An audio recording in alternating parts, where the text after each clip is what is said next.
اصل موضوع حج کو شیطان کس طرح اسپوائل کرتا، اور Hajj is not the only means fear of Allah کے لیے زیارت. حج کے فوراً بعد زیارت کا ذکر آتا، زیارت. بلکہ اگر حج آپ پر واجب نہیں یا واجب حج آپ کر چکے تو زیارت کی اہمیت حج سے زیادہ بھی بڑھ جاتی. ایگزیکٹ مسئلہ نہیں بتا رہا ہوں اس لیے کہ ٹائم نہیں ہے اور مجھے بہت زیادہ آج ریمیننگ باتوں کو کمپلیٹ کرنا، اس لیے میں ڈیٹیل میں نہیں جا رہا. زیارت سم ٹائمز تو زیارت حج سے زیادہ امپورٹنٹ، جیسے عرفہ کی زیارت. اگر واجب حج نہیں ہے تو عرفہ کی زیارت کا ثواب شاید میں بھی حج سے زیادہ. یہ زیارت بھی اللہ کا خوف دل میں پیدا کرتی. اللہ کے خوف سے زیادہ اہم چیز گناہوں سے بچنے کا طریقہ پیدا کرتی. جب پتہ چلتا ہے کہ اسلام اتنا اہم ہے کہ اس کے لیے اصغر کے گلے میں تیر ہوگا، اور اکبر کے کلیجے میں برچھی ہوگی، اور عباس کے بازو کٹیں گے، اور قاسم کے بدن کے ٹکڑے ٹکڑے ہوں گے، اور سکینہ کے رخسار پہ تماچے لگیں گے، اور زینب کی چادر قربان کی جائے گی، اور امام زمانہ عابد بیمار کی کمر پہ کوڑے پڑیں گے only for the sake of Islam. Hussain کوئی حکومت لینے یا چیئر لینے تو نہیں گئے، یزید سے کوئی پرانا فیملی ڈسپیوٹ اس کی وجہ سے تو نہیں گئے، صرف اسلام کے لیے گئے. اے دین محمد، اگر تو میرے قتل سے بچ سکتا ہے تو آؤ تلواروں میرے بدن کے ٹکڑے ٹکڑے کر دو.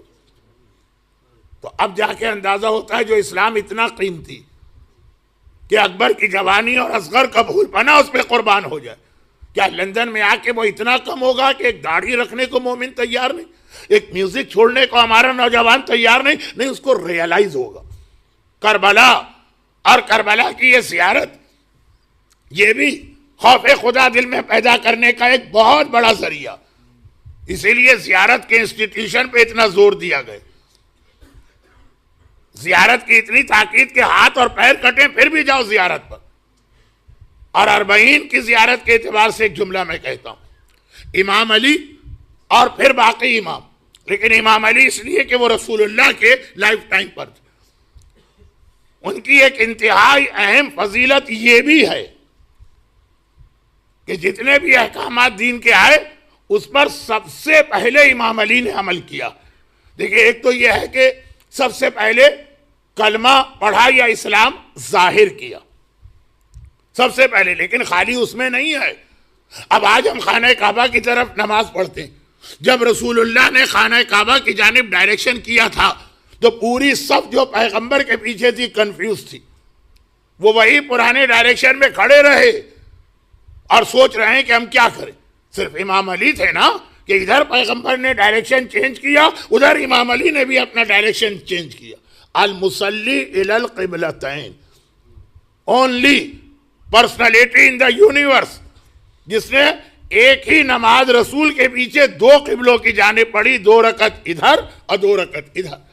لیکن یہ 2 باتیں تو بہت مشہور ہیں کہ امام علی نے کلمہ پڑھنے میں سبقت کی، اور امام علی نے جب قبلہ چینج ہوا تو اونلی پرسنالٹی تھی جس نے رسول خدا کو فالو کیا.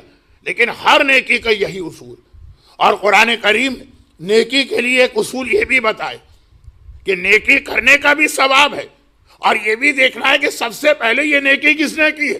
السابقون السابقون اولئک هم المقربون. جو جتنے جلدی آگے بڑھے گا نیکی کے کام میں وہی اللہ کے قریب ہے، وہی اللہ کے کلوز ہے. نیکی کے کام میں سٹارٹ لینا. ایک مجلس عشرہ زینبیہ میں تھی جہاں میں نے نیکی اور گناہ کے حوالے سے بات کی تھی. اب اگر انگلینڈ میں پہلے ہماری لیڈیز حجاب نہیں کرتی تھی تو جس نے پہلی بار یہ حجاب شروع کیا، السابقون السابقون اولئک هم المقربون. اگر لندن میں پہلے عزاداری نہیں ہوتی تھی تو جس نے یہ سینٹر بنایا اور اس میں سب سے پہلے حصہ لیا، السابقون السابقون اولئک هم المقربون. اور یہ کہ اب یہ جملے کو بلا وجہ ٹائم آپ کا ویسٹ کرنا، ہر نیکی میں جو پہلے نیکی کرے گا، دیکھیے ایک ہی جیسی نیکی سب کر رہے ہیں. وہی حجاب جو پہلی عورت نے کیا، وہی حجاب جو آج حجت امام بارگاہ بھرا ہوا ہوگا ان خواتین سے. جو فل حجاب کے ساتھ ہوں گی ایک ہی حجاب ہے، مگر خود پہل کرنا نیکی میں اس کا ثواب بڑھ جائے گا اور بہت بڑھ جائے گا۔ اور ہر نیکی میں اہل بیت ہمیشہ سب سے پہلے ہیں ایکسپٹ ون نیکی۔ یہ جملہ مجھے آج کہنا تھا، گرچہ میرا اصل ٹاپک تو اس کے بعد شروع ہو رہا ہے لیکن وہ بہت شارٹ ہوگا۔ سب سے پہلے ہر نیکی، نماز، عقیدے کا اظہار ہو، کلمہ ہو، نماز ہو، عبادتیں ہو، قبلہ ہو، جہاد ہو، جتنی بھی عبادتیں ایکسپٹ ون۔ بلکہ حج میں تو امام علی نے رسول خدا سے بھی پہلے حج کیا۔ اسلام میں جب حج آ گیا، میں کافروں کے حج کی بات نہیں کر رہا ہوں، جب اسلام میں حج آ گیا تو 9 ہجری میں امام علی کو حج پر بھیجا سورہ توبہ کی 40 آیتیں دے کر، اور 10 ہجری میں رسول خدا حج پر گئے۔ لیکن زیارت، کربلا کی زیارت، جو سب سے زیادہ ثواب کربلا کی زیارت کا، اور سفر کے مہینے میں 8ویں امام کی زیارت کی فضیلت 1-8 ڈیٹ کو بہت بڑھ جاتی ہے، لیکن پھر وہ مراجع کے فتوے اور ٹائم بہت زیادہ نکل جائے گا۔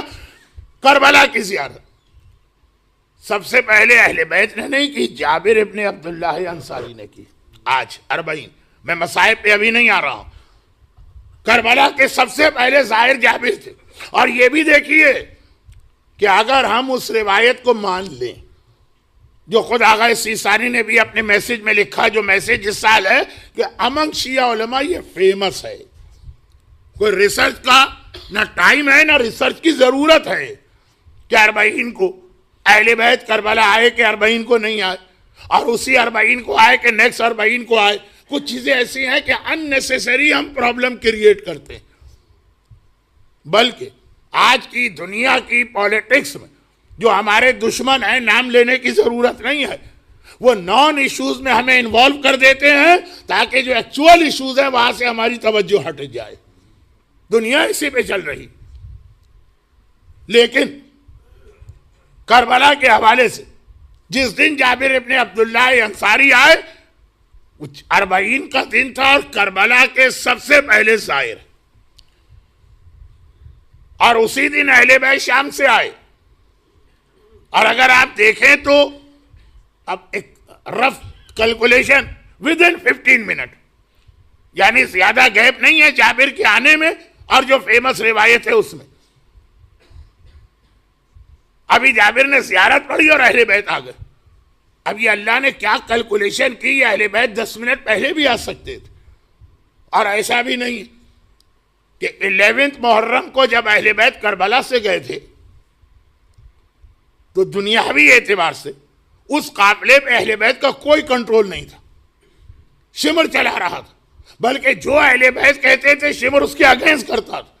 لیکن جب یہ واپس شام سے آ رہے ہیں تو پورا قافلہ اہل بیت کے کنٹرول میں، جس طرح جس اسپیڈ سے جس طرح چلائیں، جہاں روکیں، 10 منٹ کا فرق پڑ گیا کہ ظاہر، پہلا ظاہر جابر بنا۔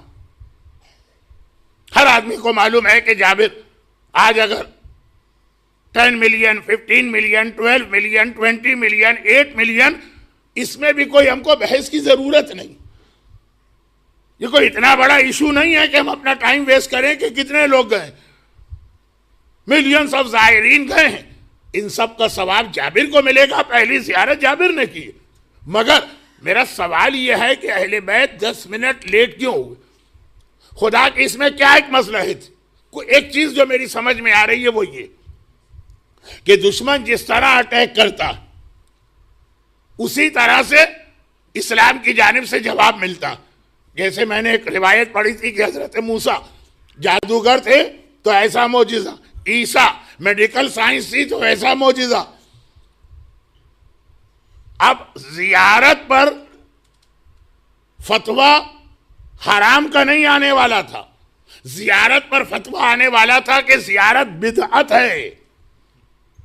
چونکہ اردو میں مجلس پڑھ رہا ہوں اس لیے بدعت کہا، عربی میں پڑھتا تو بدعہ کہتا، لیکن اردو میں تو جو لفظ ہے وہ اردو ہی میں بولا جائے گا۔ زیارت پر فتویٰ یہ نہیں آئے گا کہ زیارت حرام ہے۔ اب ایک اسٹائل کے اعتبار سے بات کر رہا ہوں، اللہ کو معلوم تھا کہ زیارت کے بارے میں حرام کا لفظ نہیں آئے گا، بدعت کا لفظ آئے گا، بدعہ کا لفظ. آج ہمارے یوتھ دنیا بھر میں میں نے دیکھا، نان مسلم ممالک میں جتنی یونیورسٹیز ہیں اس کے اندر جو مسلم یوتھ کی آرگنائزیشن بنتی ہیں 95% یہ والے عقیدے پھیلاتے ہیں یوتھ میں، اور یوتھ کی نالج تو اتنی ہوتی نہیں ہمارے یوتھ کی، وہ کنفیوز ہو جاتے ہیں. جیسے Q&A سیشن میں باغ فتح کے بارے میں ایک بچی نے سوال کر دی، اس لیے کہ یہ بات اس کو یونیورسٹی میں کسی نے بتائی. خیر، تو خلاصہ یہ کہ بدعت بدعت بدعت. اب یہ حج کی بات بھی آئی تو حج میں بھی ہر قدم پہ ہمیں لفظ بدعت ملتا. زیارت کے بارے میں کہا جاتا بدعت. اگر وہ کہتے حرام تو ہم کہتے what is the definition of حرام؟ کہا جس سے اللہ نے روکا ہے وہ کام کرنا. تو پھر ہم اس طرح جواب دیتے، بتاؤ اللہ نے کہاں روکا؟ لیکن وہ کہتے بدعت، ہم کہتے what is the definition of بدعت؟ اگر زیارت بدعت ہے تو بدعت کی ڈیفینیشن کیا؟ انہوں نے کہا وہ عمل جو رسول خدا نے بھی نہیں کیا، صحابہ رسول نے بھی نہیں کیا، وہ بدعت. اللہ نے کہا پہلا سائر ایک صحابی کو بناؤں گا. کہ اعتراض ہوگا بدعت کا، اور بدعت کی ڈیفینیشن ہے جو کام صحابیوں نے نہیں کیا. تو کربلا کی پہلی زیارت جابر ابن عبداللہ انصاری کرے گا، جس کے صحابی ہونے میں کوئی شک کسی کو نہیں، تاکہ پتا چلے کہ بدعت وہ نہیں ہے، بدعت تم لوگ ہو. زیارت تو ایک صحابی سے شروع ہوئی ہے. اس کے لیے 5 منٹ اہل بیت ڈیلے کر کے کربلا میں پہنچے. تو یہ آج کی زیارت جابر ابن عبداللہ انصاری کی اتنی بڑی نیکی اور جابر کے عمل کی وجہ سے زیارت پر ہر اعتراض دشمن کر سکتا ہے، بدعت کا اعتراض نہیں کر سکتا. جو سلسلہ صحابی شروع کرے وہ کبھی بدعت نہیں ہوگا. یہ کربلا کی زیارت، وہ حج، وہ نماز، وہ عورت کا حجاب، یہ ساری چیزیں وہ ہیں جو آدمی کے دل میں فیئر آف اللہ پیدا کرتی. اور اس کے اندر اس لسٹ میں ایک اور بہت اہم چیز انکلوڈ کر لیں. اور یہ جتنی چیزیں میں نے آپ کے سامنے پیش کی، یہ یاد رکھیے 2 جملے، ٹائم نہیں ہے جو مجھے ڈیٹیل سے مجلس پڑھنا تھی، لیکن ویڈنسڈے کو چونکہ ویدر بہت خراب ہو گیا تھا، مومنین بہت کم آ سکے تھے، پھر بھی آ گئے تھے. صفحہ ازا کبھی خالی نہیں ہوتی ہے، لیکن موضوع ذرا سا مجھے چینج کرنا پڑا تھا تھوڑا سا. تو ایک مجلس میں اپنے ٹاپک میں شارٹ پڑھ رہا ہوں، اس لیے اب میں خالی ڈیٹیل میں گئے بغیر پوائنٹ کی شکل میں بات کرتا ہوں کہ وہ چیزیں جو آدمی کو ان گناہوں سے روکتی، عورت کا حجاب، نماز، حج، آج زیارت، اور اس میں ایک 5ویں چیز بھی ملا لیجئے، عزاداری.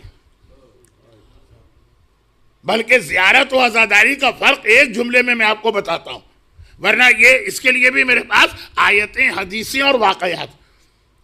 زیارت کہتے ہیں مومن آقا حسین کے پاس جائے، عزاداری کہتے ہیں آقا حسین مومن کے پاس آئے. عزاداری آقا حسین ہمارے گھر میں، ہمارے سینٹر میں، ہماری گیدرنگ میں، ہماری مجلسوں میں آئیں. اب یہ جملے کی بہت دلیلیں بھی ہیں اور اس سے بہت سارے میسیجز بھی ہیں، لیکن اس مجمع کو ضرورت نہیں. یہ جو 5 چیزیں فی الحال میں بتا رہا ہوں، ان سب کے بارے میں ایک بات یاد رکھیے کہ یہ 5 کی 5 وہ چیزیں جو آدمی کی دعائیں بہت جلد قبول کراتی ہیں اور اس کے بہت سارے پرابلم بغیر دعا کے سالو ہو جاتے ہیں. نمازی کی دعا کتنے جلد قبول، حاجی کی دعا کتنے جلد قبول. حج کا تو بگننگ یہاں سے ہوتا ہے. ٹھیک ہے، پہلے ہم احرام پہنتے ہیں، لیکن مکہ آ کر خانہ کعبہ کا طواف کرنا ہے، کعبے میں پہلی نگاہ پڑتے ہی ہر دعا قبول. زیارت ظاہر وہ ہے کہ ابھی آقا حسین کی زری کے قریب نہیں گیا اور آقا نے کہا بتا تجھے کیا چاہیے، جو مانگے گا ملے گا. یہ اللہ کا وعدہ، الامامہ فی ذریتہ والشفاء فی تربتہ والاجابۃ تحت قبتہ.